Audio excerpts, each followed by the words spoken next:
cmpradio.net. It's the station.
All right. Welcome to cmpradio.net, the voice of Chester. Welcome to your weekly program of The Wonderful World of Rich Blye, featuring... It's your girl, Niche Money, a.k.a. Scorpio Queen. There we go. Back in the building, everybody. It took some finagling a little bit, you know? It took some finagling, took a little bit of... having the 2.0 come in, but unfortunately the 2.0 has gone back to a 0.7. We'll talk about that later on in the show, possibly. Who knows? But we're talking about it. Oh, we're talking about it? Oh, listen, I love it. I love it. I think that there is no out of bounds topics on the Wonderful World of Rich Blye, especially when it is Men's Mental Health Mondays. You have to give a shout out for that. As you can see, for the first time on my program, that the table is clear, that there are no visual props whatsoever, save the fact that of these devices in order to get the feed out and let people know exactly that we're on today. How is everybody doing? Those who are watching, those who are tuning in a little bit later to see me, as you can see, I don't know how I feel about that. Look, you don't know. Are you happy that I'm here, or? Yeah, I'm happy that you're here. Right, cool. Are you happy with my revised look? Yes. You hesitant. See that? See, I said see, yes. I'm used No. Stop. This is where we go. This is where we're gonna fight. This is why we're gonna fight. So this isn't nothing.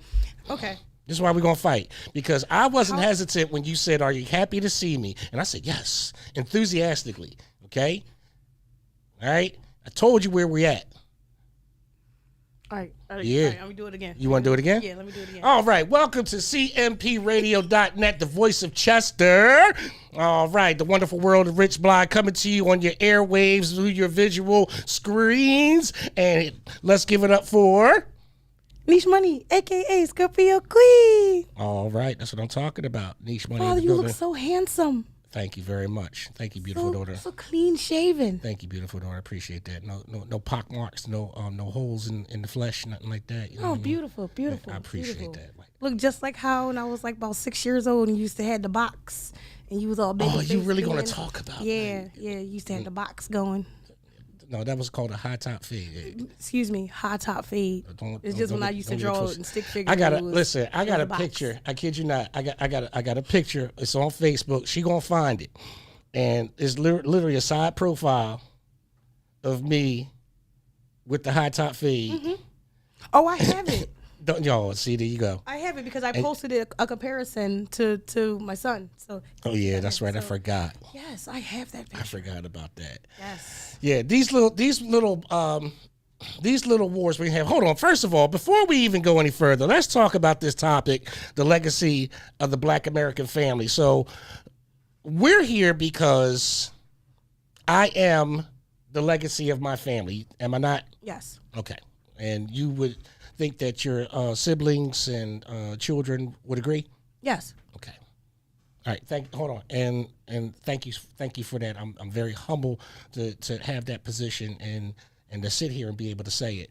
I'm really humble for that, daughter. I really am. You have no idea. So it's been worked on a lot. So thank you. But we're going to talk about and make comparisons about the legacy of Black American families based upon our own experience, which is something that I love to do. Yes. Talk about our own experience, not make comparisons with other people's experiences, because your legacy and your foundation for a legacy may differ. It may have the same moral principles, values whatsoever, but it may alter slightly depending upon length of time, generational wealth, things of that nature, or what people consider legacy to be, because legacy is one of those definitive words that can be something different for a variety of people. Yeah. You know what I'm saying? It's not that fluid where you say, "Hey, I got a legacy," you know, because some legacies live, some legacies die, and some become iconic. Yeah. You know. Yeah. So it's all in that take. So we'll be talking about that, and we will be addressing the hypersexualization of some of these young Black American men, because I have a story to tell, and I'm going to tell it, and I'm going to make sure that it's said, and it's going to be for one particular township called Upper Darby Township.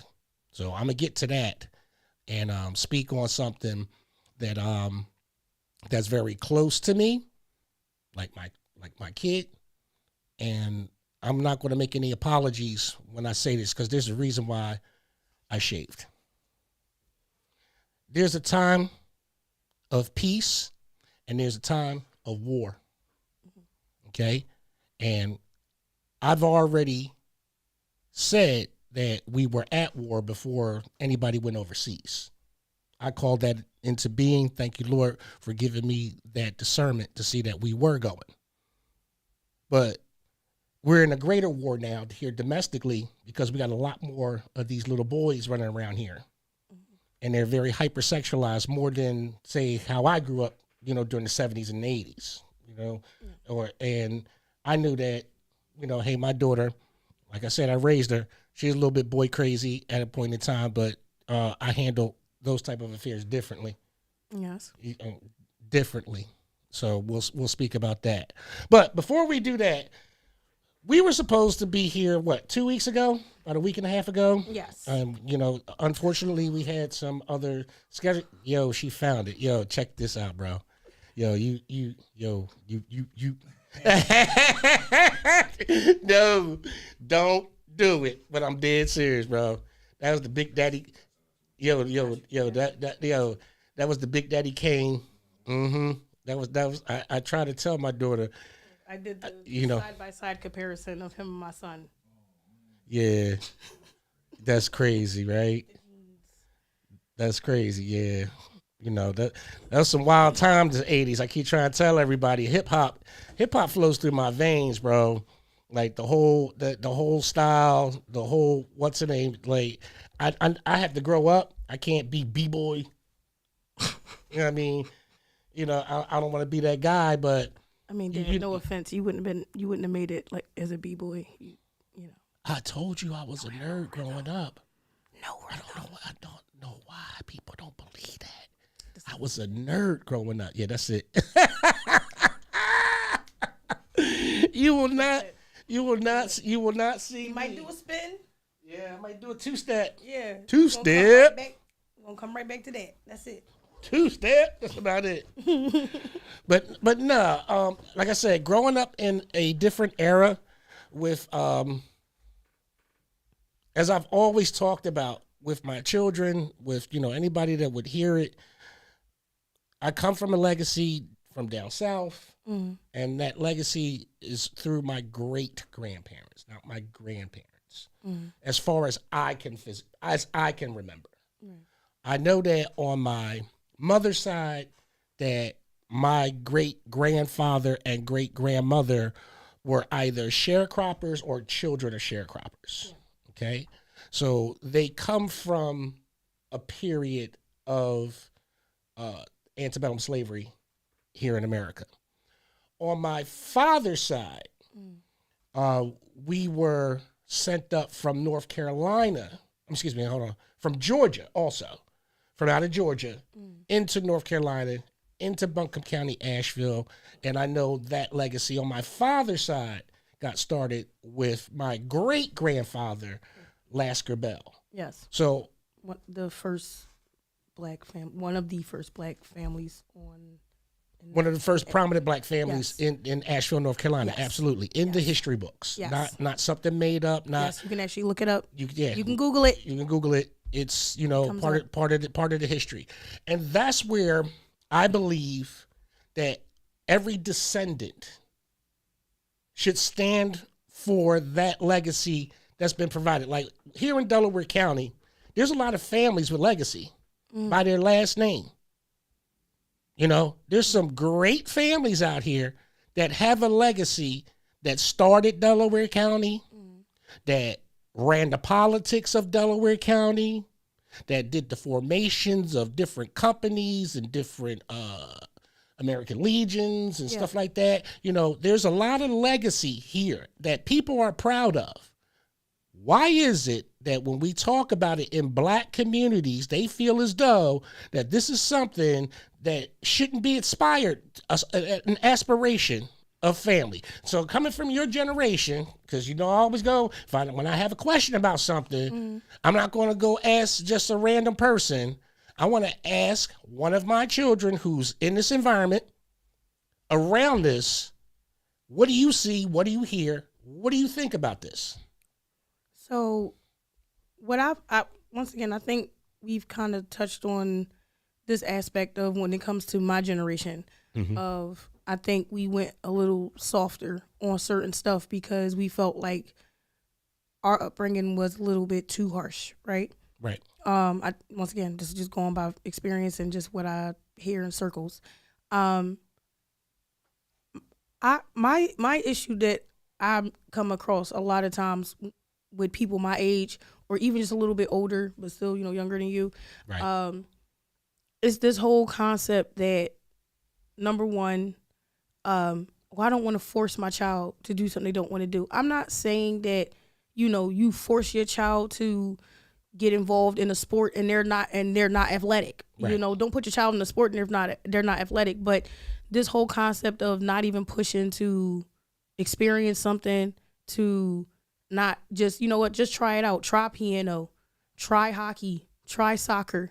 But it's certain things that, I'm starting to see it a little bit break. It's starting to break a little bit with the 20-somethings that have kids, I've noticed. They're involving their kids in a lot of different things that before, and this is just how the term is used, would be considered a white thing. That's not what... Thank you. Thank you. You know what I mean? Thank you. See, and therein lies the problem. Therein lies the problem. A white thing. And when I say that, because I don't want nobody coming at me or nothing. But man, y'all, let them come. Listen, no, because y'all know what I'm talking about. Because y'all be in conversations and y'all, I'm not putting my kid in no soccer. Listen. What do you mean like you're not putting your kid in any soccer? This is what I keep trying to say. Black soccer players. I lettered in soccer in high school. Soccer players get injured less than football players. Daughter, I played soccer for John Bartram and Martin Luther King. Lettered.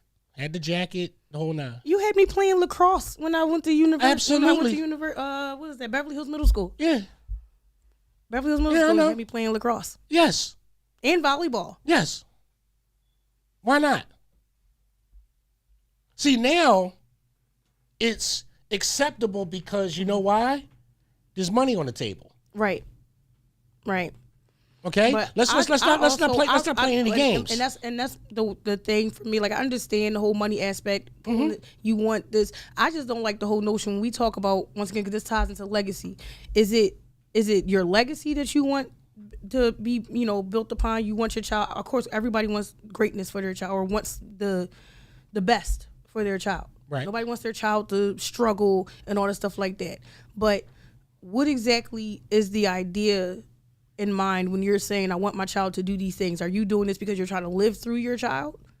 because this is what you wanted for your life and you didn't succeed. So now it's, well, you have to accomplish it because I didn't. Well, we do know that we do have some parents that have lived vicariously through their children's lives. Yeah. And we've seen the trauma that comes with that. You know, my thing is that, like I told anybody, more than anything that I've ever wanted to be in life, my biggest thing, like my top 5 things that I ever wanted to be in life, one of them was to be a father. Okay, that was on my list. You know, lawyer, doctor, trash man.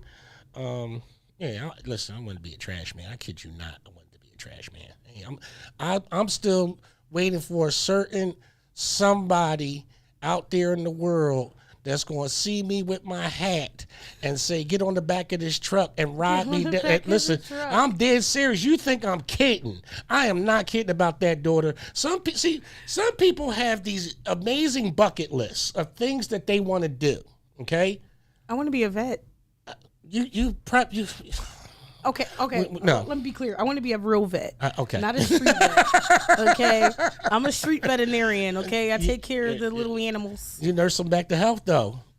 That's the funny thing about this. A little squirrel. Yeah, a squirrel. And mind you, okay, just for FYI, just real quick, totally off topic, but I am terrified of squirrels. I really truly believe there's a secret squirrel society. They are very intelligent. Don't mess with squirrels. Okay. They hang with the crows. Exactly, and we all know crows remember faces. Yeah, they hang with the crows. So the squirrels are recon. Yeah, exactly. I'm very nice to squirrels. Squirrels are recon. I never would have thought I would have took care of a squirrel. That's what they do. I did. Squirrels see it all, and then they go and they dart. They grow up in a tree. Next thing you know, you see the bird.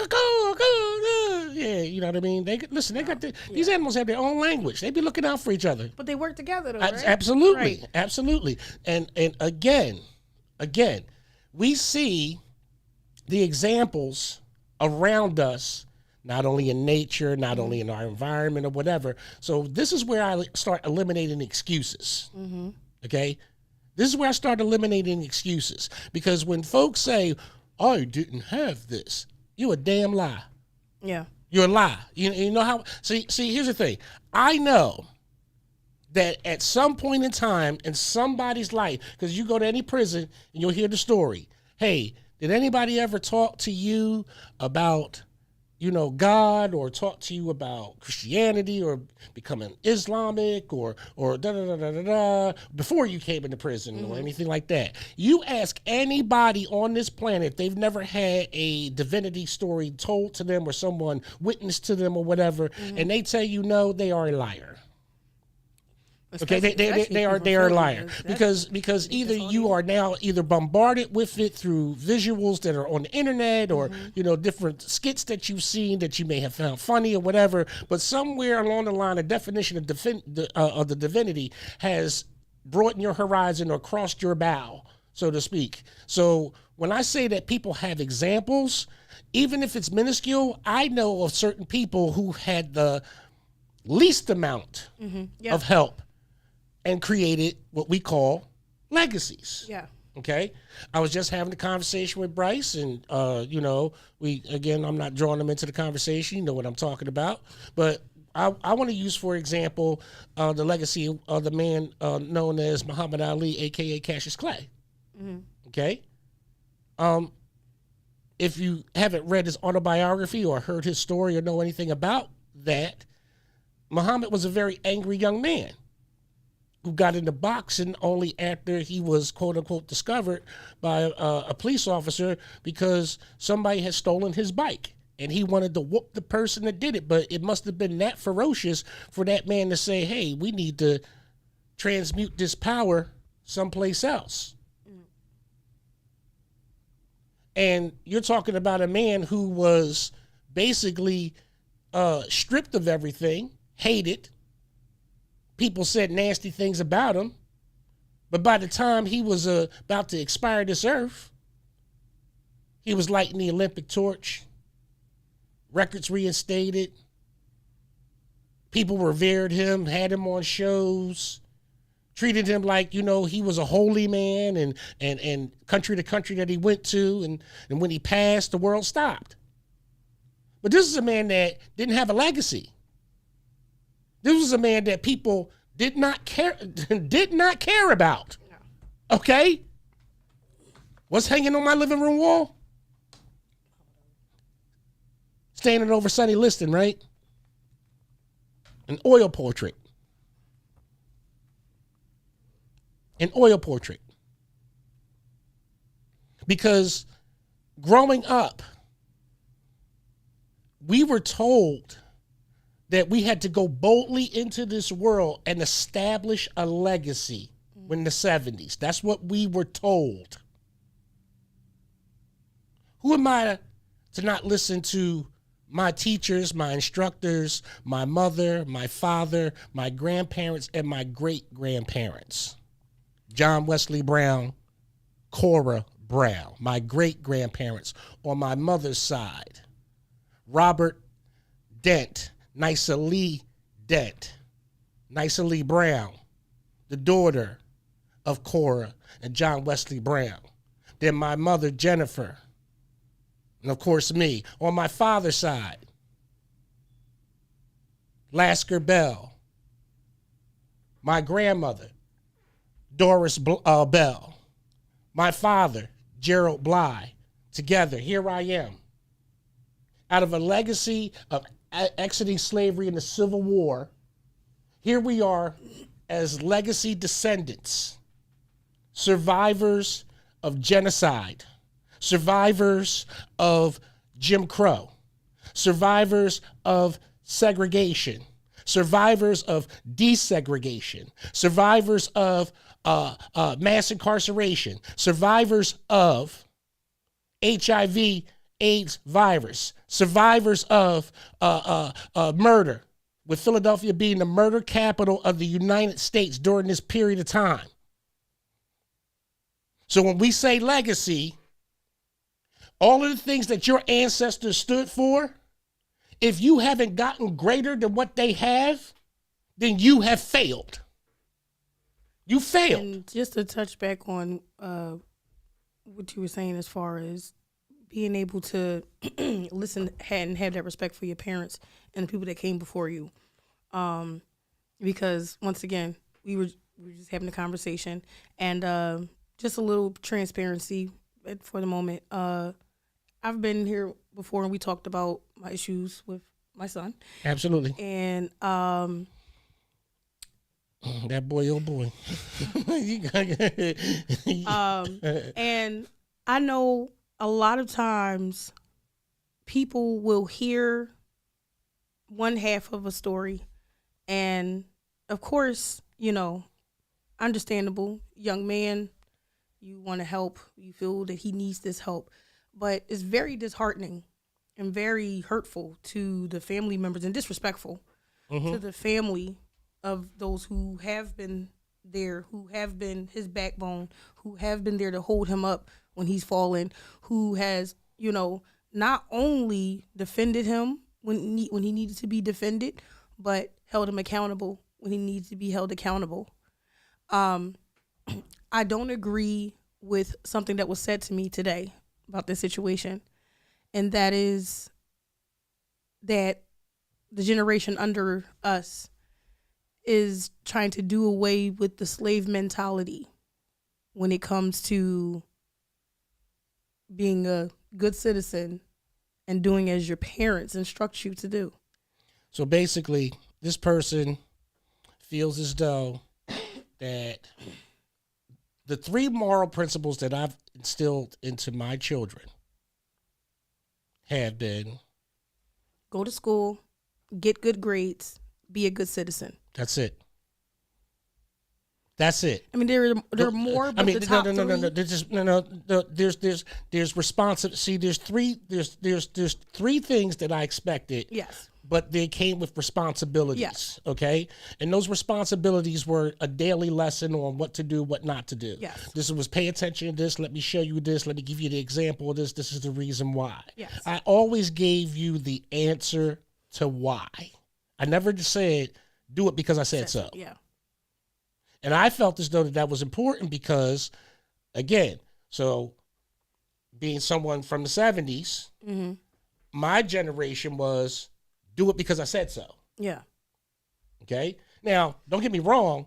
We didn't have all of the traps that, your generation had and the traps that these kids had and all the distractions and stuff like that. So basically when our parents were telling us to do something, it was because of something very singular or a duality of something. That's it. There was no, well, this person was involved and the neighbor came up and did this and then so-and-so took a video.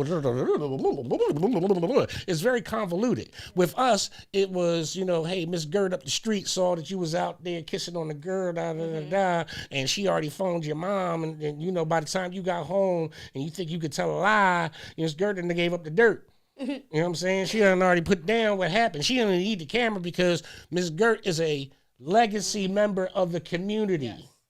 Someone who has raised her children that during a time where she was probably a washerwoman or somebody who had to scrub floors, somebody that had to go and look and work and scrub toilets at the Woolworths downtown in Philadelphia. She had to make that sacrifice so she could send her kids to college, who then bought her house because she wanted to live in the community that she grew up in. And everybody knows that her kids grew up in that community and that they're successful. So Miss Gert got clout. That's Black American legacy. It doesn't have to be grandiose. Everybody's not going to be Jay-Z. Everybody's not going to be Ye. Everybody's not going to have that type of Obama-istic type of life. Yeah, absolutely. Like, I know plenty of people, like, this is on a small scale, but still, they're out there. I know plenty of people who are well-known in their community and are loved and cherished, not because they highly go respected. Out. Yeah, and highly respected because they don't go out and boast about the things they do. They just do these things. Do these things right. See it, and it's like, you know what, they ain't come out here, expecting. They just came, and guess what? Some of them are met with resistance. A lot of time, they are met with resistance. But because we have this, and again, we address these stigmas because, and I don't mean to cut you off, I'm sorry, but you're hitting the nail right on the head. We're creating a younger version of us, but your generation sort of kind of is in the way. Yeah. No, listen, all of the new term, and maybe, once again, I feel old now, no offense, but none taken. I'm here on the planet, baby. What are you talking about? This new term of like, slamming somebody out. What does that mean, sliming somebody out? What does that mean? What does that mean? What does that mean? I actually, you know what? We're going to go to the Urban Dictionary. Oh my goodness! But from what I've garnered from the way I've heard it being used, is basically of doing somebody dirty, pretty much. And I hear it too many times. So so I'm trying to understand, because you have elementary school age children, you have a high schooler, so to speak, and you have a middle schooler. Yeah, well, okay. Elementary. Well, yeah. You got an elementary schooler. What are you talking about? That kid's smarter than the other two. Shout out to Leah Roberts, Leah Jade Roberts, pop.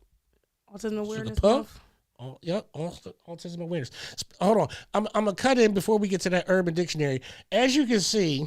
Hold on, wait a minute. Hold that thought, because I gotta get this out, because I know everybody is seeing this sea of green. Oh yeah. Yeah, you know what I mean. So, of course, it's 420, and we're wearing the color green. It's 2 days out of the year. St. Patrick's Day and today, where you can wear some type of leaf. Yeah. I left my jacket in the car. You know what I mean? Look how funny that is. You know what I mean? You got St. Patrick's Day and you got today, and everybody can wear green and everybody's happy and you know what I mean? The roads were smooth coming in. Only took 26 minutes to get here. That's about it. No resistance. Everybody chill. But this is also goodbye to AJ Brown. What you mean? Don't do it. Don't do it. Goodbye, AJ Brown. What you mean? Listen, they getting you ready for it. They just letting you know that it's happened, so it won't be no more rumor mill, this, that, and the third.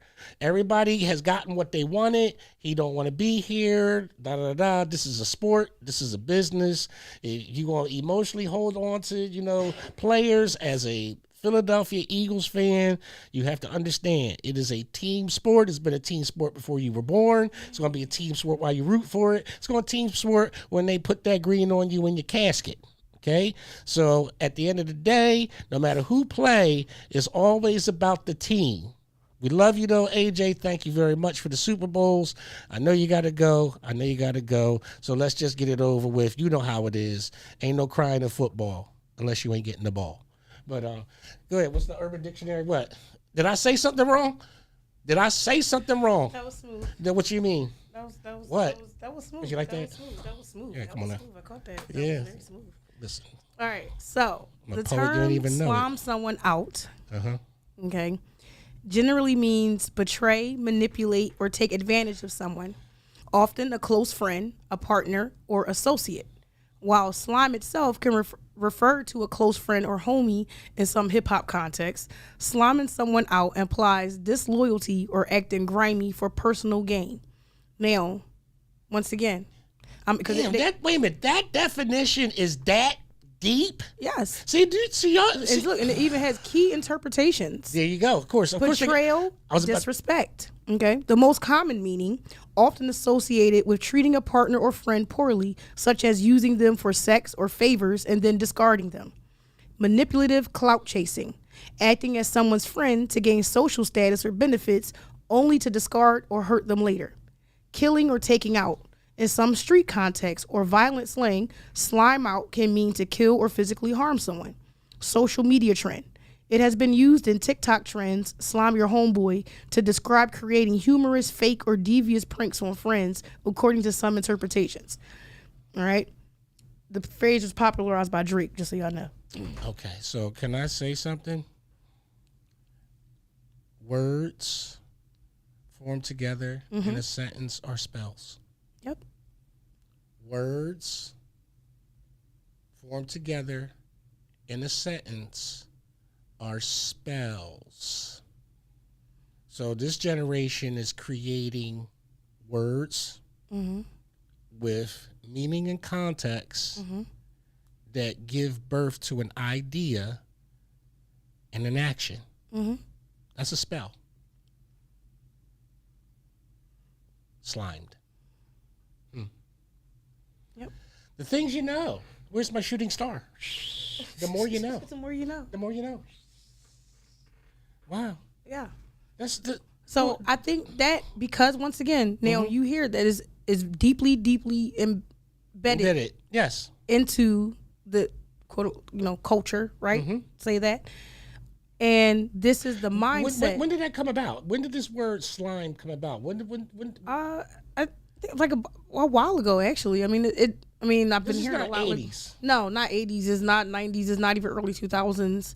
This is like more recent. Is that something from out of New York? That sounds like a New York slang type of thing. So I know, like I said, Drake popularized it, but I know Young Thug has, used it quite often, quite a lot, and like it just said. Wait a minute. Who else did that? The Bride, the Birdman. What's the little gremlin? Keisha K, we talking about Gucci? No, not Gucci. Not Gucci. You said Birdman wife. Yes. Birdman wife is Tony Braxton. No, what's the young man's name? Young Money. Oh, Lil Wayne? Yeah. Oh, I'm sorry, I didn't mean his wife. I meant, his protege. Didn't he use slime before in a rap song or something like that? Well, Drake is his protege. Oh, pillow talking. Drake is what? Oh, so they was pillow talking. He started with Young Money. Oh, so he was pillow talking. So that's a down south type of thing. I mean, Drake did sleep with his girlfriend, so I mean. Oh, yeah. See, I always call it. See, you know what? You My grandmama. Oh, Ivani? Yeah. Put her up. No, we're in the middle. She wants to ask me. I know what she wants already. Grandma, I will call you back. I want to talk to Vonnie. Put her on the air. We are supposed to be talking about a topic. I want to stay focused. Oh, that's legacy right there. I know it is, but she has it's side quest. Side quest, okay? Side quest, okay. All right. Side quest. All right. That means get off that thing. Get up off. So once again, I just think that's that falls into it when we're talking about trying to build legacies, trying to build community, trying to build trust in each other. Because this is once again, if you have the mindset that you're going to slime me out, right? How am I ever going to trust you, right? Because then, once again, I didn't grow up with that term, so I don't, like I said, it's fairly new to me. But what we grew up with was, you didn't trust people because everybody's not your friend. Right. It was just plain and simple like that. It wasn't no key terms for it or nothing like that. Right. I mean, everybody had a little saying. Well, you're from the trust no one generation. Oh yeah, no, you know. Yeah, you were from the trust no one. We were from the every white van was coming to kidnap you. Yeah. Don't trust clowns. Don't trust anybody trying to give you candy. Not even on Halloween. Yeah, even then. Yeah. Yeah, you were from the don't trust no one generation. Yeah. Yeah, it was. Yeah, you couldn't trust anybody. No, you couldn't really go over nobody's house unless your mama, your daddy knew who was there. I was good for that. Yeah, like that was my thing. Doing a whole walk through houses and stuff. Oh yeah, that was my thing. That was my thing. I would always tell you. You was like, oh, my friend Isaiah. No, please. Oh my God. Why? That name of all names. I'm sorry. Let me get Mike. How about Mike? Is Mike all right? Ugh. I'm sorry. I'm cool. Mike Jones, we good. Okay. Me and Mike cool. Okay. Hold on. Can I do this again? Hold on. Let me get a rewind. Watch this. Mike Jones. But I had that conversation with Mike though, right? Yes. Where your people stay? Where your mama live? Oh, listen, his grandmama loved you. His grandmama loved you. She couldn't get where your daddy? Did your daddy eat? I cooked. I'm making a plate. And I would never go back home. You make sure you hold on. For the record, I never went past that woman's house. No, one time. Once. Hold on. Like I said, time. When I say went past her house, I met her. Yeah. That's about it. Yeah. Thank you. Yeah. Thank you. Okay. Yes, to be very clear, you came to her house one time to meet her. Thank you. Thank you. And everything like that. Yes. Yeah. I caught the vibes. But after that, I caught the vibes. It was more so like she was just like, yeah. Where your dad? Oh, he at work? Yeah. Hurry up and get your tail home. No. Yeah. No. Your daddy still got you on curfew? Yeah. Hurry up and get your tail home. Yep. And we only lived right around the corner, so she already knew it wasn't going to take me long. Yep. But once again, it was those boundaries. It was those boundaries that was set. Absolutely. That I think that this generation doesn't have. But I think what bothers me the most, like, once again, I'm a very involved parent because I had a very involved parent, right? And still to this day, you're very much involved with my kids. So it's hard to when you're used to seeing the fact that, okay, I know what some children don't have, right? And then I also know that my children, you have these things. Now, yeah, you may not have name brand this, name brand that. You ain't flying off to Cancun, to Punta Cana, and Disney World and nothing like that. You could, but once again, you could. Your own actions take away from the I feel like the investment of it, right? Why do today's parents, your age group, why do they feel that buying their children's love is going to make them behave or do better? That I do not understand. That I don't know. I don't know. Because I see this a lot. It's a question for me as well. I see the questionable behavior, like where I live at, okay? I see elementary school kids, I see middle school kids, and I see high school kids. All I have to do is look out my window, folks, and because I live near a school. I listen in the morning when I have my coffee. I listen to the language because you can't but help hear it. You know, it's not that I'm looking for it. It's not that I'm sitting there with binoculars going, what's that kid doing? The language that I hear from some of these kids' mouth, they cuss way more than my grandfather, Thornell R. Blye, ever did. And this man was a gentleman porter on Conrail. Okay? every other word. Him and Samuel Jackson would be brothers. Listen, I had that experience with Alea. I was with Alea. I was with the baby girl, and waiting for my oldest daughter to get out of school. Mm-hmm. And these young girls, they're setting up the phone for the TikTok and everything, and I move out of the way, but they're cussing. Oh, you dumb bee, this. Oh, eat my Uzi, that. I'm just like, oh my. I would never. Like my friend group back when I was there at that age, we had some type of respect and decorum that it was, all right, chill, an adult was there.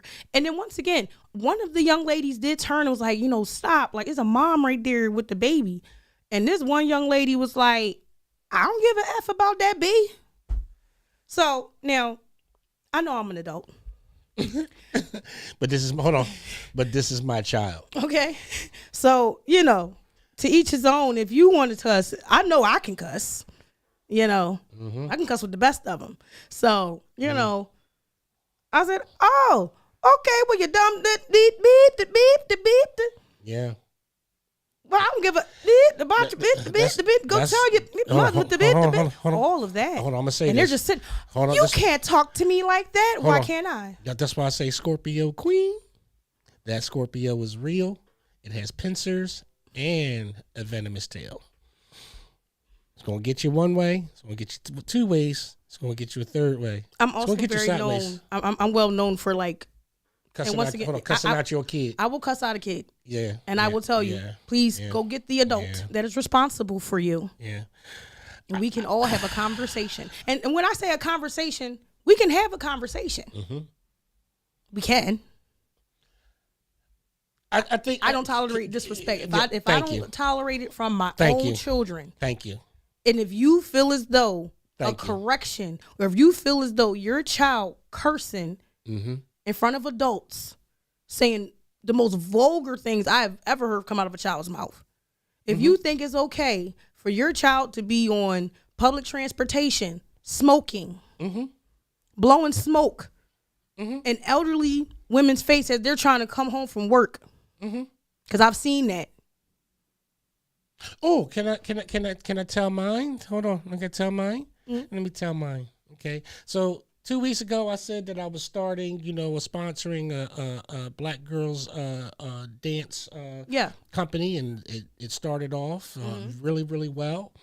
I did a live last week where I was talking about, hey, because we had, missed the show and everything like that. And I did a live. I said, hey, listen, sorry guys for missing it and everything like that. But let me tell you what's going on for the week, what's happening at the American Legion Upper Darby 214. And as I was talking about the fact that I was having this dance class, sponsoring it for young black ladies in the area, because they want modesty. These young ladies, okay? They do not want to be objectified. Yeah. They don't want to be hyper-sexualized, and I'm going to get into that, okay? They don't want to be promiscuous. They don't want to be around groups of girls that's TikToking, okay? They don't want it. What they want to do is learn more about culture, understanding of their culture. Each one of these young ladies has a different type of hairstyle, and most of it is straight. Okay? So, of course, genetically, we know what's going on. We all know that black girls have different types of hair, different textures, different lengths, some short, some long, some, what you would ever call whatever grade. I don't know. All I knew how to do was, roll, certain types of plaits. And, don't laugh at me. Your hair was done. It was brushed. It was greased. It had a part in it. It had a part. It had a part. Stop. It had a part. I took that. There's a picture I have. Stop it. Of these two pigtails. That's right. These Johns. That's right. Look like all I was missing. OG Bobby. OG Bobby. OG Bobby. Power to the fathers. But yeah, Listen, you did that. I did that. I did it. This was before YouTube, folks. Listen, you had to figure it out. I figured it out. I'm from the 70s. I'm from that era. I didn't listen. I had no choice. It was either let you go bombed out. One was right here. One was right there. That was it. Listen, they kept seeing me in it so much they really thought it was a style. Listen. Oh man. Listen, I had plenty of practice, bro. Plenty of practice. I mean, and again, like I said, I didn't have I had examples in my family as far as, like I say, my parents. But as far as the life skill of being a parent, some of the things that I had to go through, my parents didn't go through. Okay, my parents didn't go through this time and age, and even the explosion of hip hop. Because again, if we had social media, oh, that would have been it. You couldn't have told us nothing. You know what I'm saying? If hip hop was birthed at the same time as social media, everybody be hip hop. Listen, hip hop was so prevalent that everybody and their mama started doing the rap after Roxanne Shante. Roxanne. Yeah. Listen, everybody started rapping. Everybody started. All the commercials, McDonald's jumped on it. Everybody wanted the beat. And they were getting it too. Shout out to James Brown, may he rest in peace, the godfather of soul and hip hop. Okay, and I'll fight anybody that want to have that argument with me, because I'll break you all the way down by the music, what was lifted from them. But again, American legacy, black family. Where I come from, in the time that I come from, that legacy was usually established by having certain things in particular: a bank account, life insurance, home ownership or some type of land, an automobile. Now, people are saying, oh, these are just material things. No, this showed that you were responsibly putting things together, things that were not attainable by your parents, but now attainable by you, and showing the example how to establish that foundation that your children were going to graduate to. To build on. Yeah. To build on. And this started in the 30s, 40s, 50s, into the 60s. Mm-hmm. Because what a lot of people keep trying to say, oh, there was no opportunity. Every time we built something,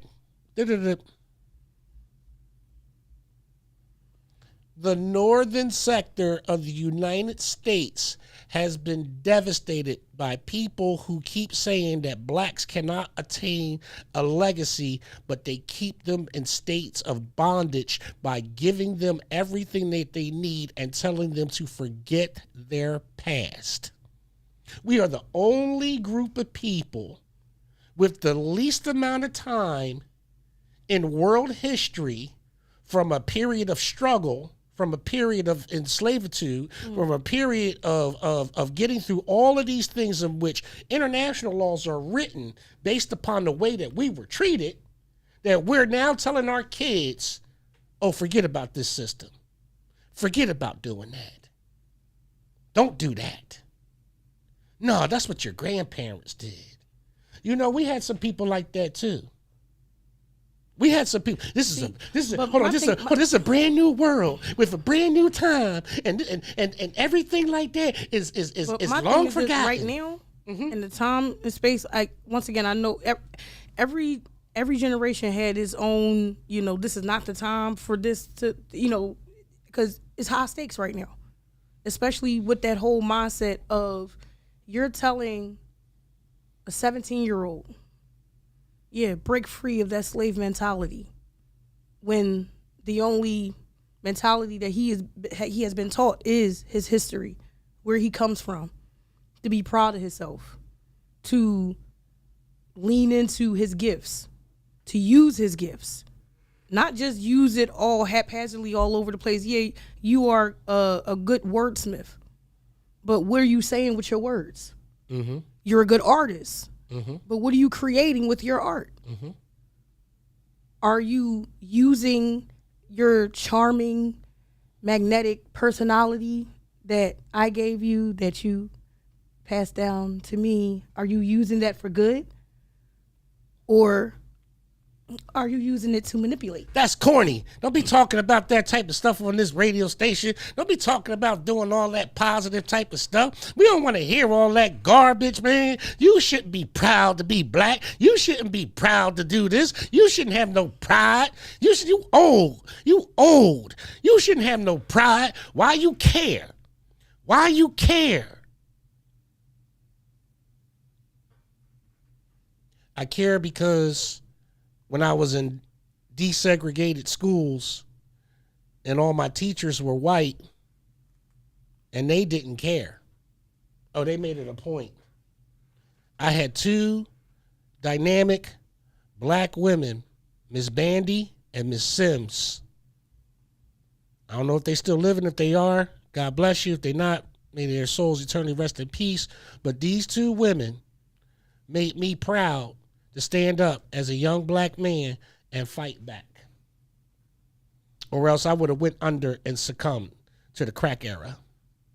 If I didn't have the pride that I had, I would have succumbed to the mass incarceration era and going out and been a criminal and just do criminal activities because I'm listening to somebody telling me you'll never be great. I had somebody tell me, you'll never have nice things like I do. You'll never have a nice car like I do. You'll never have. And the one thing about my legacy is that I know what my family already had. I already know what was taken from us as a family. But I also understood that if my ancestors could get it, then so could I. Right. So why am I listening to hold on. Why would I want to listen to a fool who doesn't want his own achievement, but is going to come and try to breathe breath, dragon fire to you and tell you in the spirit? Because see, the words are there. The words are cast, but it's the resonating of slave mentality. Is it really slavery for you to go and volunteer? No, it is not. Is it really slavery for you to go and get your very first job, to understand how to work with people and others and get your first learning experience? Is that really slavery? Is it? I know for some people, working for somebody else is slavery. But the same people that will say that, and once again, this is by experience, okay? The same people that say that be the same people. You got something I can hold until I just you think you could let me just get a little couple dollars? No, you don't want this money. It's slave money. It's slave money. This the white man's money. This the government money. This Uncle Sam's money. It's got the serial number on there. You don't want that. This money? Why do you want this money? And I don't do crypto.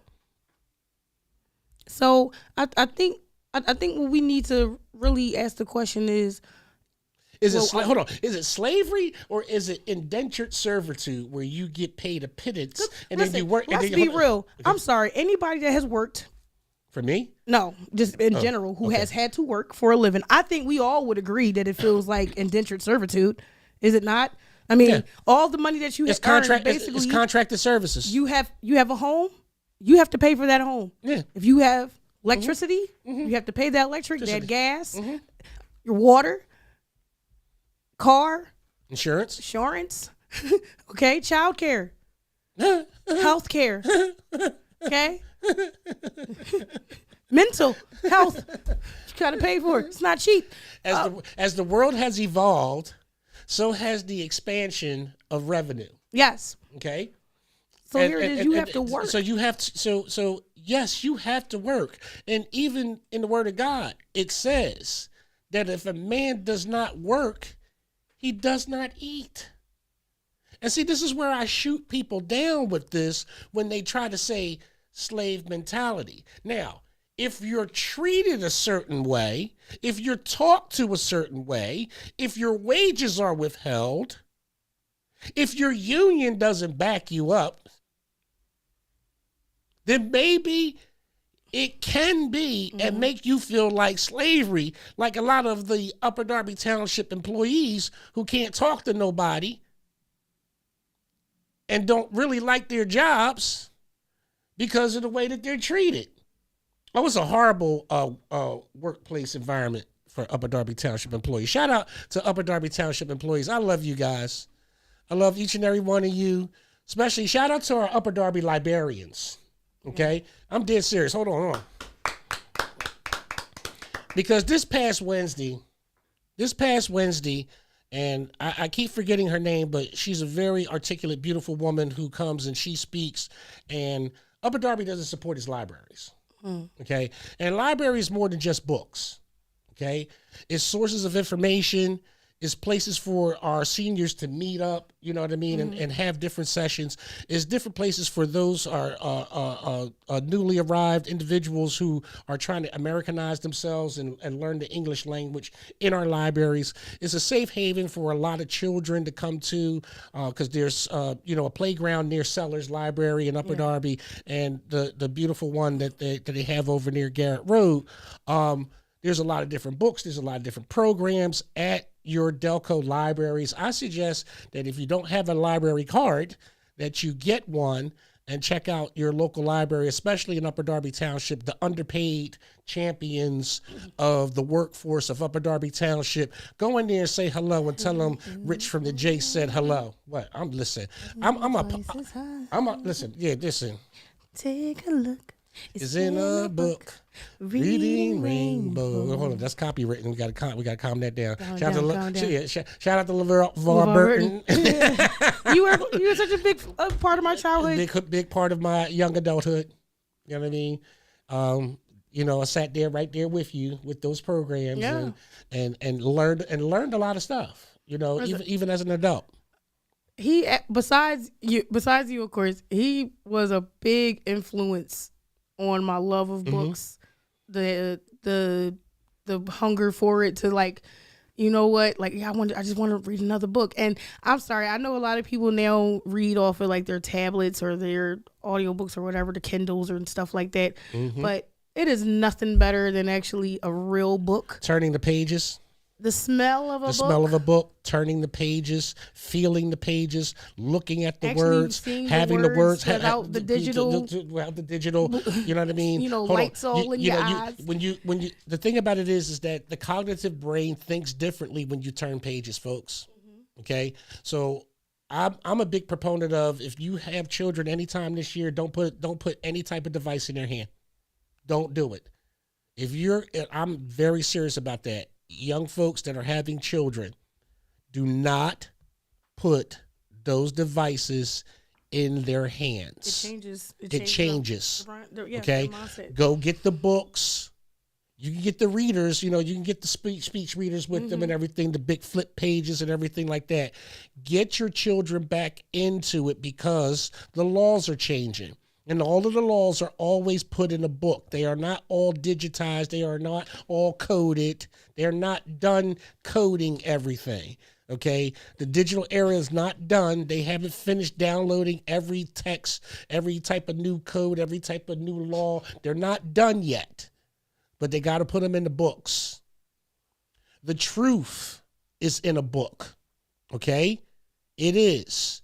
And the truth of our legacy are in our books, in our history.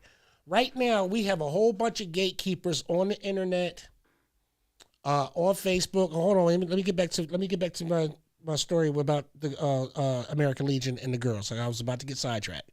I was waiting for you to come back around. I'm gonna come back around to this. So I was doing my live.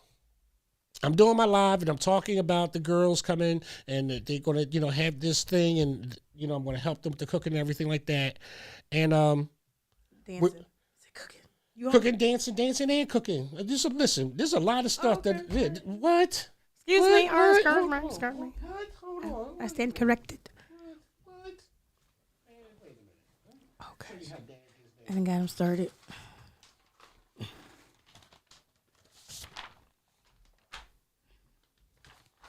What? This is how we're doing it. Black Global Afro Line Dancing. Yes. Global Afro Line. G-A-L, Black Gal, G-A-L. Yep. Okay. Yep.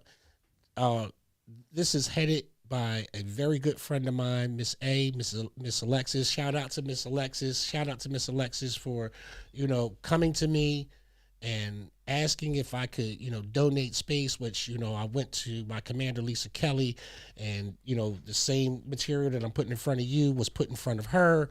We explained, the reasons why this is an area, the who, what, when, and why. She absolutely was on board with it, which I was very grateful for. And we started putting this together. And like I said, it's a small thing, but it's a free thing for these girls. They don't have to worry about nothing. Oh, see, you didn't say all of the activities that you have. Wait a minute. What? Wait a minute. Okay. Yeah, no. See, yeah. They will also learn skills such as crocheting, sewing, and cooking. Oh. We're going to do hair care, the whole nine. Yes. We're going to do what? What are you talking about? Awesome. I'm going to just take this with you. Yeah, you can take that with you. Yeah. Don't bat your eyes at me. No, I'm just saying, because you know the 14-year-old needs something to do this summer. I know you guys probably noticed my voice has been going in and out. I'm over here trying to sip on water. I'm trying to hot coughs. I lost my voice from with the 14-year-old girl. Yes. Yeah. Lost my voice. I told you. You should stay on this show with me. Told you. Lost my voice. Told you. And once again, like I said, as a mom that's still, figuring it out. Mm-hmm. We need to really, truly, stop coming up with all it. Once again, these kids have way more, I want to say, than they deserve. Way more than they deserve because they don't understand adversity. Yeah, and once again, my favorite word right now has been all year, accountability. I have seen a lot of these kids who are getting away with a lot of different stuff, and they're not being held accountable. So when another child whose parents may not have that same value is looking at it, well, why are you saying something to me? Because that parent doesn't say nothing to their child. It starts to cause this disruption. Once again, I know parenting isn't this cookie cutter thing, but we all can agree that respect, accountability, humility is all parts of the basic core of being a human. So my issue that I have with my generation, I would say, when it comes to the legacy, what exactly is the legacy that you're trying to leave? Is it just based off of, oh, my kid was always dressed in the flyest things? Is that what they're going to have left? Of pulling out all the photo albums and the pictures and the videos on the phones of, oh, one thing I know my mama always did was make sure I had Nikes and Champion, because Champion is name brand now. They used to be sold in Payless people. Y'all buying too much. Hold on. Buying too much. Can I tell you something? Can I tell you what legacy is? Legacy is having to go to your auntie and your uncle and your grandma that's still living to get pictures of your loved ones when they pass away in order to have a photo eulogy. You notice that? You always got to come to the old heads for the old pictures of back in the day of your family member who left a legacy so you could do the photo eulogy. Today's kids have it digitized. There's no touching of anything. Mm-hmm. Okay? Everything's sterile. Yeah, nothing is personal. Okay? Nothing's personal. Don't I have a photo album book? Yeah. Oh, I got a big old photo album book. I do too. I have a lot. Big old photo album book. Many pictures that I take on my phone. A lot of my pictures I still end up getting printed out because once again I grew up with the big old. Legacy is when you went to grandma's house and they pulled out the photo album book and they go Uncle Herbert. They go Aunt Joyce. Mm-hmm. This is when we was at the Great Lakes. The memories and the stories. And everything. The things that digital cannot process. The smell of the photo album book, the feel of the cellophane as it, wraps up off of the, the elastic and the gold borders, and the smile that's on your elder's face as the pages turn and as they tell the story of their lives. That's legacy. See, people got this thing where you think that you got to be Jay-Z or Beyonce and legacy this and legacy that. This is why we don't have the things that we have, because no one's building it in their homes. And the reason why I can say that is because I had 2 little boys. When my young ladies were coming into dance class, pull up in this beat up, broken down Nissan Sentra, black tinted windows. And as I close my live to go out to greet the young ladies, because I could see that they were hurrying a little bit. They weren't usually on their normal walking pace. I could see this. So when I saw the core turn the corner on the side of my American Legion, what pissed me off is that he put a tire up on the curb, like he was Starsky and Hutch. That's the first thing that pissed me off, okay? But then I saw the look in these young ladies' eyes. You know, you're my daughter. You know me. With me, everything's a look. My perception starts there. Everything's a look. And being as old as I am, and being a father, and being a person in charge, and being somebody that's been security, and somebody that's had to put a couple people, in the dirt, I know a look of fear. And I'm looking at the circumstances of what's causing that fear. Oh, just a disclaimer.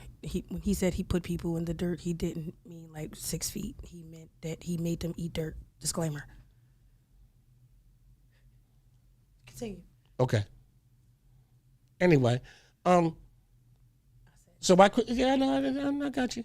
So very quickly, because I'm an observant person, and I have certain skills, I very quickly made sure that the young ladies got into the building and said, "Hey, ladies, you here for the dance class?" "Yeah, absolutely. Can we go in this door, the side door?" I said, "No, you can go right here past me into the door, okay? All right, see you later." Immediately on a swivel, what are they? Tricepticons, the ones with the 3 faces? Immediately on a swivel, my smile disappeared. And I became all business with somebody's sons because I know what they wanted. Mm-hmm. With somebody's sons that was not taking no for an answer. With somebody's sons who's probably been coached that if a girl is dressed a certain way, that's what she wants. She wants that type of attention. She want that D. She want this. She want that. She want this. She want that. I want to say this as a grandfather of a 14-year-old female. I got bail money. I will face plant somebody's son through a wall. And I mean that. I'm not joking. I don't care. Oh, Rich, you can't make no threats. No, that's not a threat. That's a warning. That's a warning. Warning. Get your hypersexualized son under control. Because there's a lot of men out here that ain't going to take that with their daughters. They're not going to let you dog their daughters. They may not be on good terms with their baby mama, but I know a whole bunch of fathers, especially here in Chester.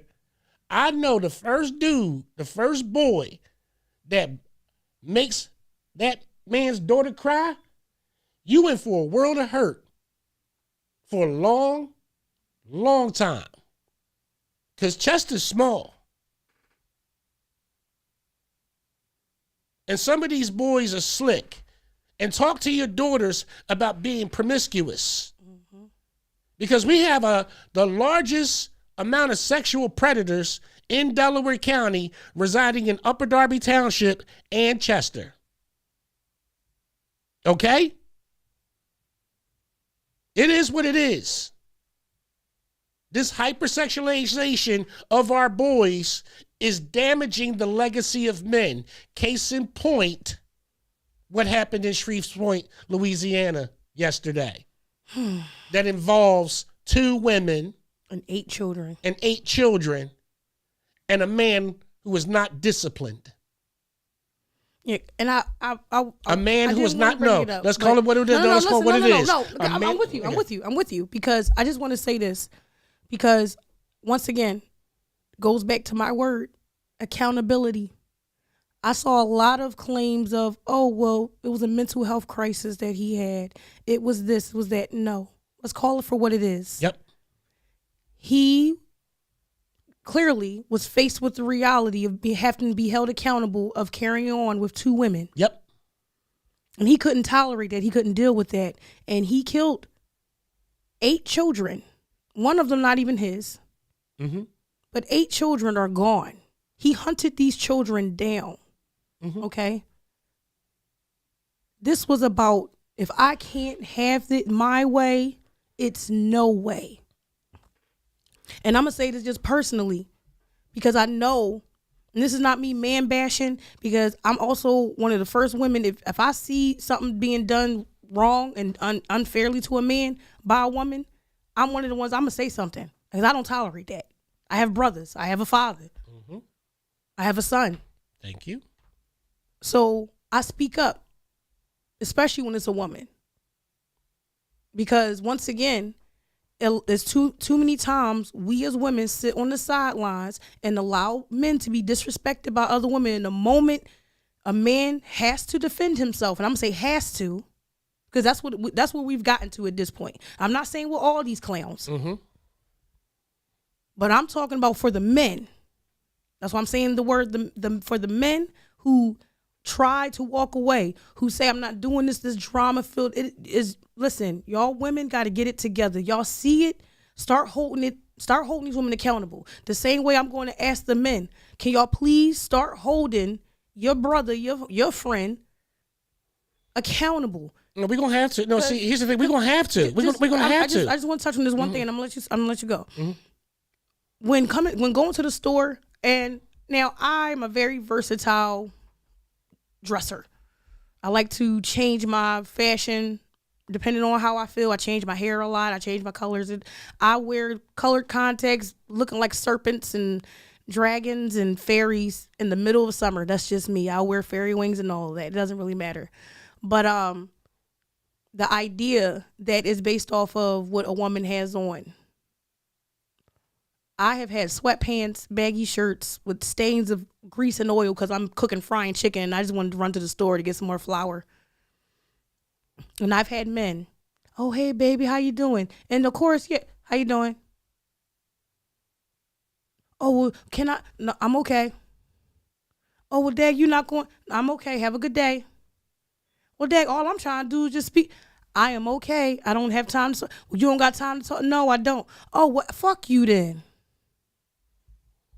The escalation, because I'm not giving you what you want. Mm-hmm. And folks, I just want to say this: it's on the rise. It's on the rise. Now, I'm gonna segue into this, and I say this to my daughter because I'm from a different time, different place. And yes, I agree that, ladies, you should feel comfortable in the clothes that you wear for the reason why you wear your clothes. But I'm going to say, like I told my daughter, time and place for everything. Okay? Time and place for everything. Okay? I also agree. Okay? I also agree. Now, the hypersexualization of some of these boys and men is they just going to like what they see regardless because they're past due for an enema. All right? They're past due for it. So they're going to be the wolf cat calling, blah, blah, blah. And most women can handle that, especially if it's the neighborhood dude. Come back with your husband. Come back with your brother. Come back with your uncle. Okay? Come back with him. So that way, that man, this is how you cut it down. That man can introduce himself. Hey, good brother, how you feeling? Hey, good brother. Oh. The temperature changes. It don't have to be nothing said, but hello. Yeah. I'm serious. I've done that plenty of times with my daughter. Let her walk in the store first where she had a problem, blah, blah, blah, and then just walk in and then go stand next to her. I'm her father. Oh, what's up, man? Da, da, da. Okay. When she goes to certain places now, it's not, hey, girl, how you doing? Da, da, da. It's, hey, young miss. Mm-hmm. Temperature change. And I'm not the biggest, baddest guy. I'm not going bullying. I just go in being a man, looking at other men, holding other men accountable, speaking to them respectfully how they want to be spoken to, but also asserting my position that can't do that, bro. Respect mine like I would respect yours. I know how to talk to men. I don't go up to men and just be like, flim flom, blah, blah, blah, blah. If you have done something to me, you're going to get what you're going to get. I don't go out here and mess up people's lives. I don't go out here looking for that type of trouble. I don't go up here and chase somebody else's woman or catcall somebody else's woman or in DMs with somebody else's woman. I'm not that type of dude, but we got these young men who feel as though that that's okay to do. And some of the things that we've seen in these DMs, okay, is straight up porn. Your children have multiple accounts. Yep. Multiple accounts. We're just finding this out. It was very well hidden. Very well hidden. Well hidden. Very well hidden. Get into your children's phones today. Tell them to unlock all those hidden widgets and unlock all those fake screen apps, those fake apps. The multiple, listen, okay. I'm pretty sure they have multiple Snapchats. It's the Snapchat you know about. And the Snapchat you don't. Okay. Because here, again, folks. We're going to call that Snapchat after dark. Yep. Okay. Snapchat after dark. When you go to bed after you done had your wine and sat back and had your cocktail and dinner was nice and homework is done and you done walk the dog and watch your favorite program. All right, nighty night, kids. All right, see you in the morning, Mom. Talk to you later, Dad. Cha-chink, cha-chink. The flesh is all being peddled. Yep. Flesh, children's flesh. And you wonder where they got from? They're sending it themselves. Yep. We had to find out the hard way, didn't we? Oh yeah, listen. During the daytime, I had a child who was so modest. The hard way. Modest. Oh yeah, so the modest. Hard way. You would never know. See, when I bring these issues into my world and talk about them, I'm not talking about you. I'm talking to you about experiences that I have either gone through or going through, and then finding ways to bring it to people's attention, and hopefully you just take my word for it and go get your child's phone and find out what the heck is going on, because there's a lot going on. I was absolutely stunned by the behaviors that were described to me and what I saw and what I now know. I cannot take anything for granted because, again, I helped build a legacy that from a foundation that my father, my grandparents, and great-grandparents built for me to stand on in this modern day and age. The legacy that I bought for Delaware County is something that my family can stand on when I'm gone. The legacy is they can build upon what I have created for them, the same way that I did with my ancestors. These descendants should be ascending. That's why I speak the way that I speak. That's why you don't hear me talking a whole bunch of slang. That's why you don't hear me and see me in certain places, because I don't have time for it when we're trying to build something for our children so that way they don't have to be jigabooing and twerking their life away. It's more to it. It's a time and place for everything. I'm not against none of that. But damn, how much of this do we have to see? How much of this has to be celebrated and you want people to treat you equally?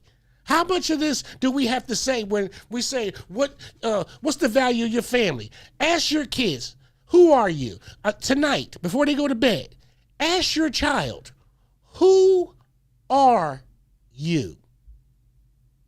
If they don't say I'm a child of God or that they're your child, or that I'm a person like this, or give a description themselves, if they say I don't know, then you failed. You failed.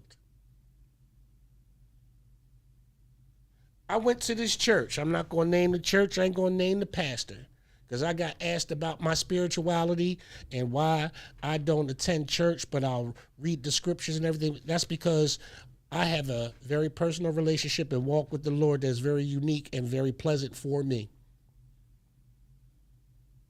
I understand the scriptures very, very well because of the way that I was taught and the fact that this is what I believe.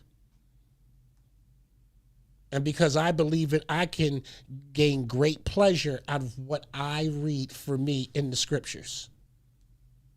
And I've been doing that ever since I was like 8, 9 years old. Literally, I was riding my bike on a Sunday. This is in Germantown. I was riding my bike on a Sunday.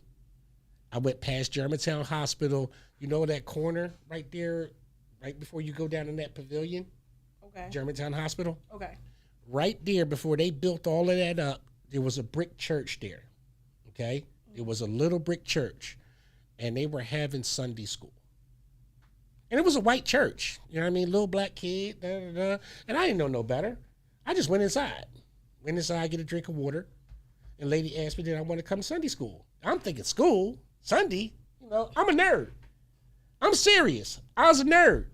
Somebody said school to me on a Sunday.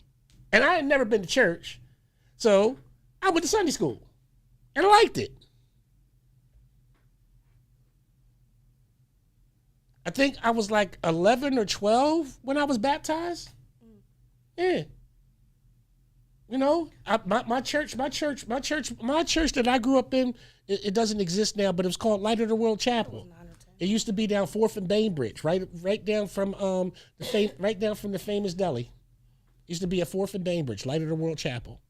My pastor was Thomas J. Ridley, Sr. Well, I mean, you know the church I grew up in. Mm-hmm. Oh, yeah, I know the church you grew up in. Church of Christian Compassion. Yeah, Christian Compassion. Pastor W. Lonnie Hernus. Yeah. Still the pastor. Still the pastor. Still the pastor. Oh, this church growing though. Yeah, yeah. He got strong ministry. Oh, yeah. Strong. Oh yeah, strong ministry. Good, a lot of good youth programs though. No. Listen. And a lot of good youth programs. Can I say this about him? His church is huge, but it's not a mega church. Not a mega church. It's not a mega church. It's not. He used the existing structures and built his church from the street up with the existing structures. And then built his, blah, blah. He didn't, of course, it's new material, stuff like that. And but only that, it's on a city block. Yes. To put it that way. It's on a city block. And not only that, he bought other properties on that same stretch to have a community center. Mm-hmm. Legacy. Okay, for that community there. And people come in there and they have family events. They have, like I said, they have youth programs there. Mm-hmm. My cousin just had something not too long ago where we came and we bagged up different things. We had like a whole assembly line of bagging up toiletries and what have you for the homeless and the needy. So they also have like an office there for people to want to come in and who, if you're looking for assistance with what certain things they can assist with. I absolutely believe churches should be like that, with assisting with their community. Mm-hmm. If your church is not doing their due diligence in your community, that is something wrong. Well, see, I don't mind volunteering. I just don't want to do the whole photo op thing. No. But once again, that's what I'm saying. It shouldn't even be something where it's like 21 cameras and look, this is what we're doing. This is what we're doing. The community knows. I don't want to do the photo op thing. Like here's my thing. Like and I say this. I take pictures with people who say, hey, take this picture with me. Mm-hmm. And then I shout out, hey, My American Legion, because that's who gives me the donations. You know, folks donate to My American Legion. My American Legion donates to me, to the efforts that I do. So I do shout out My American Legion, because without My American Legion, I would not have the materials to be able to do what I do, you know. So I'm very appreciative that I have a place to go to and say thank you, Lisa and Joe Kelly, for providing a place where I can operate, where I can do the things that are going to benefit this community, to build these legacies back in Upper Darby Township, bring the Boy Scouts back to Upper Darby Township. Like, folks, you have to understand my passion. My passion comes from my children, and then it extends outwards into this community. It really does. And I'm not blowing a horn for you to say, oh, I want to support that man. I need you to support these programs, not me. Okay? Not me. I need you to support that love that people have for these kids, not me. It's not about me. I'm just a vessel. I'm just a conduit. You know what I'm saying? I don't deserve the praise. God deserves the praise. And these children deserve to have somebody that's legacy minded. If you're not a person that's not legacy minded when you're dealing with these kids, you're a fraud. If you're not about building that kid up so they can be the best they can be, if you're a football coach and you just waiting for the next one to come through your little combine, next one to come through your little combine, next one to come through your combine, and you're not putting that kid on the best possible path with a good school or the next coach that's going to, you know, mirror the values and principles that you've already instilled in the foundation in them, and it's just about this, then you're not here to build a legacy. You're selfish. And I think that that's why a lot of people, they want to build their own legacies, but you have to understand, when you're building your own legacy, you have enough blessing to help somebody else build theirs. You have enough for somebody else to stand up there right next to you. This is why these codes of conducts are needed for this legacy back in Black American families, because there was a code of conduct that we operated with one another. And it started with the one word of respect. Nobody had to love anybody. Nobody had to be humble to anybody. Respect. Hi, Mrs. Jones. Hey, Mr. Johnson. How you doing, Miss Pearl Ann? Respect. If you were sitting on somebody's stoop, oh, I'm sorry, Miss Jones, let me get up. Now, F you, Mrs. Jones, I'm going to sit here till I feel like it. Okay? That's disrespecting something that this woman built. And here in Chester, what I love is that they're putting up the street signs of people who have made those strides at legacy. Black people who made those strides. Miss Avery Johnson and the man with the over at the barbershop. These icons in this community will not be forgotten now. That's legacy. What they brought to the community should never be forgotten. And they lived here all their lives. Or they still have family here. They still attend church services here. They come back, they give back because they knew what they had, a foundation that gave them the platform to go to higher heights. That's why legacy is important. That's why when you see these Black people who are honored and we talk about legacy, it started somewhere. So for anybody to tell you, oh, that's corny, or who do you think you are? Let them know that you stand on the backs of giants and you follow in the footsteps of your father. And I'm still living. I'm not done yet. I'm far from finished. God willing, tomorrow, I'm going to find something else to be great with. And after that, I'm going to find something else to be great with.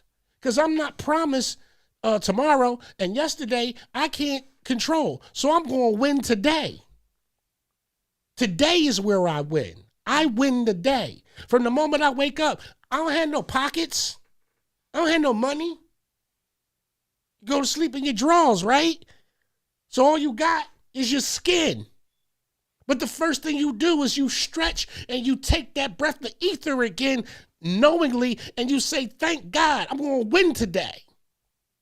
Because there are people out there that see you trying your best to win, and they want to knock you off of that. The month of April has been something else, hasn't it? Oh, indeed. Indeed.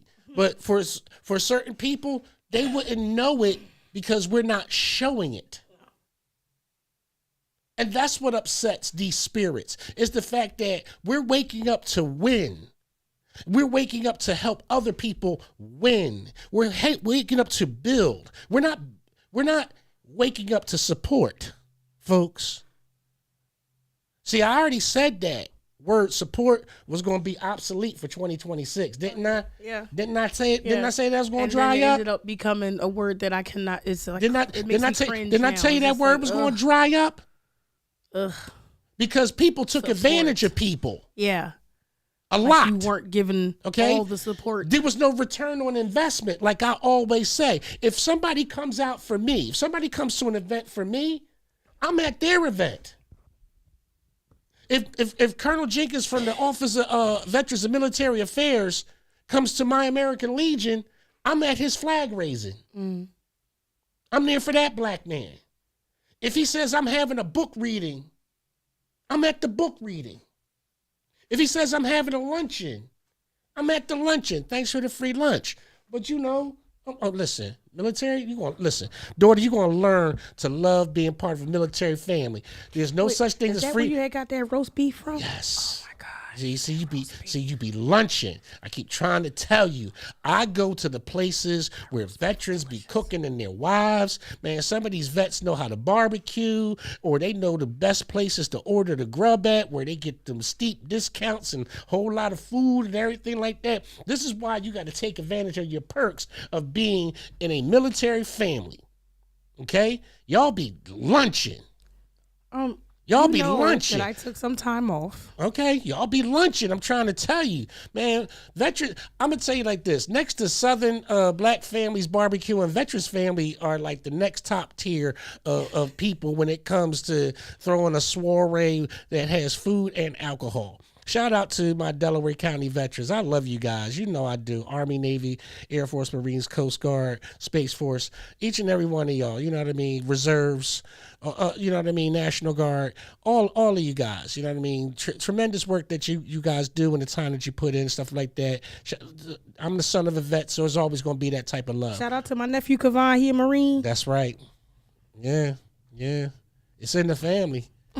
It's in the family. That's all I gotta say. It's in the family. We have that love, and that's the legacy. That's legacy. I know some of y'all feel about the man sitting in the White House and but my grandson made a conscious decision with this. He made a choice. Yeah, nobody made him. Nobody made him. He wasn't. Nobody in Washington came down and said, "You're going to do this." You know, he was not drafted.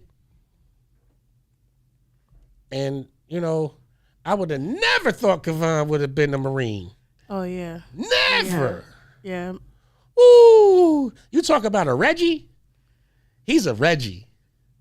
Listen. Yes, Kavan he is. Listen, I love you, nephew. I love you, grandson. I love you. Listen, if it wasn't about Legos, Woo!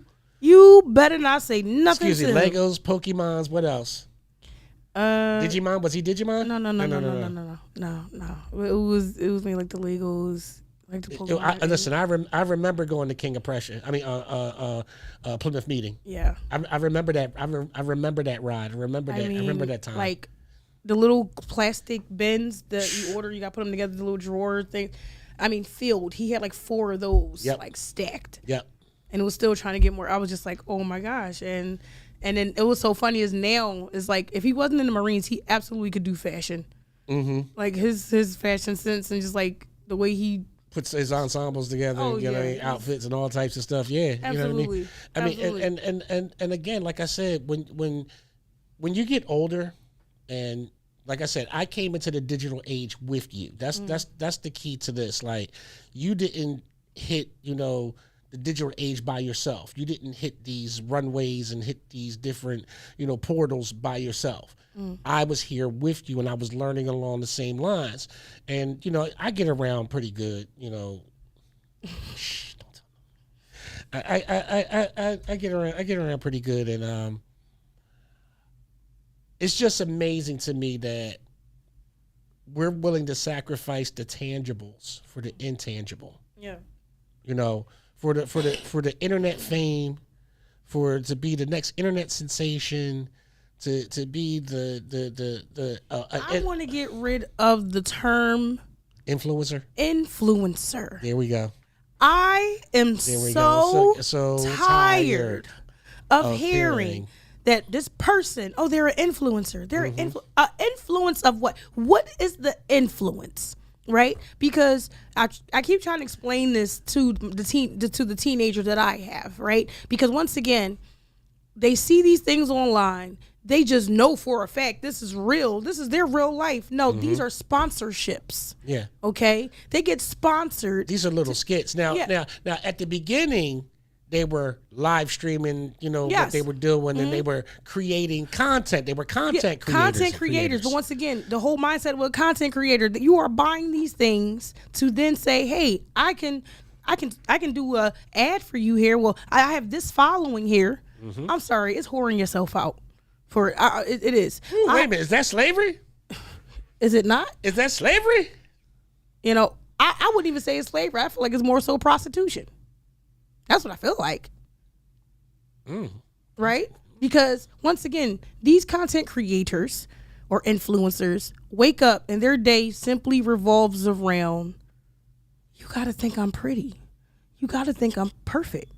My life is this perfect thing. And how many times have it hit the news that these influencers have either faked going on flights, fake pictures on fake planes, right? Standing in front of somebody else's car. Right. These condos, these penthouse suites that they're posting videos in and stuff isn't even theirs. Or rent a high class automobile just to pull up in to create the content and say I just copped this whatever. And then guess what? It's going right back to the lot. Right back to the lot. But our kids see it, and that's life. Oh, I want that life. I have to get that life. My thing is this: I would much rather. What happened to being individually creative? Like I don't get my thing this. Is this I feel like I don't even want to. I'm saying this as a creative, right? I really don't believe there's nothing wrong with being just a regular person, like a kind of like an average Joe. I don't think everybody has to make it into stardom, because once again, some of our most known artists today weren't famous when they were alive. No. They didn't reach stardom until they were dead. Yeah. Now their name is known. Yeah. I just feel like why is it this obsession with everyone has to know my name? You're nobody till somebody kills you. You gotta die. You gotta die. You gotta die. I'm dead serious. I'm gonna tell you like this. I guarantee, like I said, it wasn't until Muhammad Ali was diagnosed with Parkinson's that all of his old men enemies started feeling sorry for him. True. Okay, let's be honest. There are people that ripped him for life, and why you choose Islam and Farrakhan and this and this and that and this and this and this and this. But at the end, all of the regal and he was basically treated like a head of state, and everywhere he went, blah, blah, blah. And like I said, this is still somebody that I was one of my childhood heroes. Like I said, he's on my living room wall. He's on my wall. He's on my wall. He really is. He's on my wall. And he's on my wall for a lot of different reasons. But that's one of the reasons to remind me is that the same people that hate me today are going to one day love me even after I'm gone. Because I'm going to leave a legacy intentionally. I'm going to leave one. How did he say it? How did Brad Pitt say it? Is that no one will remember your name? Oh, you got to see them. Yo, there's movies that we have to see that we haven't seen yet, and one of them is Blazing Saddles. Oh, my gosh. Troy. Remember the movie Troy? I remember Troy. You remember Troy when the guy asked him, why do you fight? Blah blah blah. He says I fight because nobody will remember your name. Everybody. Okay. So Everybody. you can't just go into lines. You know how many movies and quote that But Blazing Saddles. You know my brain be all over the But place. Blazing Saddles. You got it. We haven't watched Blazing Saddles. No. I think that when you watch Blazing Saddles with me, it's gonna just broaden all your horizons, and you really gonna see life for what life really is. I'm serious. You gotta watch some real cheesy black exploitation stuff, like Get Christy Love and Black Cleopatra. What? You gotta watch these. You see Cleopatra Jones? I believe I saw that one. Yeah, you see. This is the time where black women was stuff like I didn't see, and Like I know you couldn't get past the cheesiness of the karate fights and everything like that, and the car chases. Like it was real. This is team. Hold on. This was TiVo. What's the Timu? Timu? Yeah, this is Timu before Timu. Okay, seriously, the black exploitation is just like how Timu is right now with the Africans. Same way. Oh, you mean Zeus Network? Whatever, Zeus, whatever TV where it's split screen, where you go to smack the chick, and then it's like cut screen, and you see her body fly across the room. Oh my gosh! Yeah, those type of Jones. Okay, yes. That's how black exploitation movies were. Like some of the real cheesy ones, like the Dolomites and everything like that. That's why that movie with Michael Jai, like that, and how it was. Yes. That's that. Hilarious. Yeah, hilarious. But that's what we grew up with. Okay, that's what we grew up with. But these guys were our heroes, pimps, pushers, and gangsters. Yeah, we're our heroes. I ain't gonna hold you. Growing up, because once again, I by the time I was old enough, it wasn't really no like pimps like how it was of your day, right? So the only thing I had, no, pimps turned into escorts. Yeah, okay. But the only thing I had to go off of was what I saw on these movies. And I'm not going to hold you. I used to love the way the pimps talk. It was just something about the way they was able to play on They words. was rapping. Yes. They was rapping. Yes. I just used to. I used to be like, I want to talk like that. I keep trying to tell you. I want to talk like that. Listen. See, in 1983 and Cool DJ Herc and all of that other stuff, I get all of that. Shout out to them boys, this, that, and the third. But they heard this somewhere. Okay? They just didn't come up with it and say, hey, to the hip, hop, the hippie to the hippie to the hip. Baby, hip, you think you filet mignon, but you ain't worth a nickel worth of dog meat. Listen. Hold on. Blondie, hey, that's me. I'm rapping in the key of R-A-B. You know what I mean? Yeah. Listen. What was her name? Angie Stone? Mm-hmm. She was with a group called Sequence. Okay? Now, and they had a song called Funk You Right On Up. We're going to funk you right on up. Yeah. Okay? So the girl that's Blondie was like the real rapper of the group. I'm dead serious. If you go read her rap, you'll be like, what? And like, when that song came out, it was played like, it wasn't played as a rap song. It didn't really have a classification. Yeah. But this is the legacy that she stood on. From rap music, that came from R&B, that came from jazz, that came from the syncopation of drums. All of that stuff. And James Brown. Y'all, man, listen. When they made that 808 drum machine and they was able to put components together to be able to lift different things from off of these vinyls and put them and digitize them, and James Brown went to jail, they robbed James. Oh yeah. Robbed him. They ain't pay him nothing. Prince had to pay for his funeral. Oh yeah, absolutely. Yeah, come on now. But all these rappers got paid. All these record execs got paid, and now they got you on the McDonald's in the McDonald's, black people. Ooh, Ooh, I like that song. And I'm looking at you like, you fool. They got paid off of somebody else's legacy. And you helping them. That's the problem in a nutshell with our legacies as black people. We have to stand not only for ourselves and in our families, but also in our neighborhoods, our communities, and put forth a better effort of exercising some of the respects that we want from other people to give to us, to also to impart to others. Like I said, we're at a time of war. We're at a time of war because things are changing. Midterms are coming up, different feelings, emotion. The sun's coming out. We've got a lot of people that came here clouded in some type of mystery, so be vigilant. Okay, like I've read before, Christ said that if you don't have a sword, sell your cloak and go get one. I'm not telling anybody to be violent. I'm telling you to be vigilant. There's a difference. Vigilance is protection. Vigilance is being observant. Vigilance is being prepared.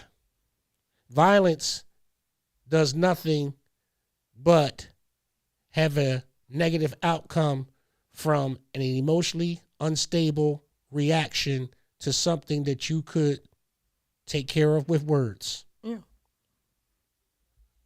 Okay?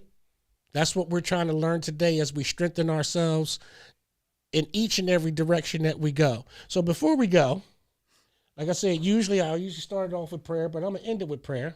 Okay. And I'm going to read that psalm that we were supposed to read. What was that? The security of God's protection. Mm-hmm. Psalm 3, 8 verses. Lord, how are they increased that trouble me? Many are they that rise up against me. Many there be which say of my soul, there is no help for him in God, Selah. But thou, O Lord, art a shield for me, my glory, and the lifter of mine head. I cried unto the Lord with my voice, and he heard me out of his holy hill, Selah. He laid me down and slept. I awakened, for the Lord sustained me. Remember I said you go to sleep with no pockets? Mm-hmm. I will not be afraid of tens, thousands of people that have set themselves against me round about. Let me read number 6 again. I will not be afraid of 10,000s of people that have set themselves against me round about. Arise, O Lord, save me, O my God, for thou hast smitten all my enemies upon the cheekbone. Thou hast broken the teeth of the ungodly. Salvation belongeth unto the Lord. Thy blessing is upon thy people. Selah. Dear Lord, we thank you for this day. We thank you for this moment. We thank you for this time. We thank you for this fellowship. Peace and blessings to everyone that has heard our voice. We'll see them on the flip side. Amen.